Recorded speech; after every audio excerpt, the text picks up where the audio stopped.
जावई, तुम्ही तर लग्नाच्या आधी म्हणला होता सुपारीच्या खांडाचं व्यसन नाही ना, आता तर रोज दारू पिऊन यायला लागला. मामी मी तुम्हाला म्हणलो होतो सुपारीच्या खंडाचं व्यसन नाही मला. मी आज बी सुपारी सुद्धा खात नाही आणि ते सुपारीचं खांड बी खात नाही. मला व्यसन काय दारू, त्यानंतर सिगरेट, गांजा, चरस, मटका हे आपले नाद आहेत. ह्याच्याबद्दल आपलं का बोलणं झालं का? नाही ना.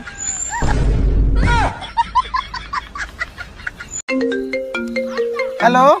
हॅलो सर, मी तात्काळ बँकेतून बोलते. हा बोला मॅडम. सर, तुम्ही आमच्या बँकमध्ये अकाउंट कशाला खोललं? का?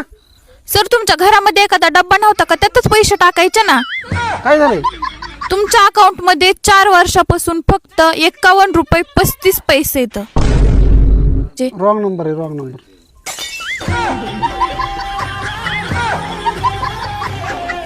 स्वतःचं घर गळत असूनही जो पावसाची अपेक्षा करतो तो शेतकरी असतो.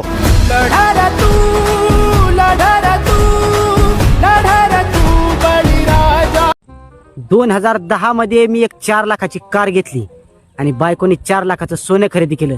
आज मी ती कार विकायला काढली तर तिचे फक्त 1 लाख रुपये आले आणि बायकोच्या सोन्याचे 12 लाख रुपये आले. म्हणूनच म्हणतो बायकोला खरेदीसाठी कधीच थांबू नका.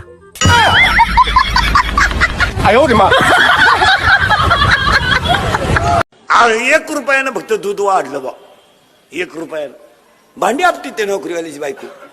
दूध प्यावा का नाही, दूध प्यावा का नाही, दूध प्यावा का नाही. तो नवरा का दूध पितो का? तो नवरा जे पितो ते 82 रुपये पावशेर आहे.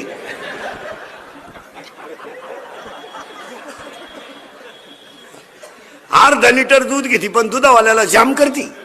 फाईन टाकलं. अगं मागच्याच महिन्याचे पैसे दिले नाही तू का शांतपणे करती.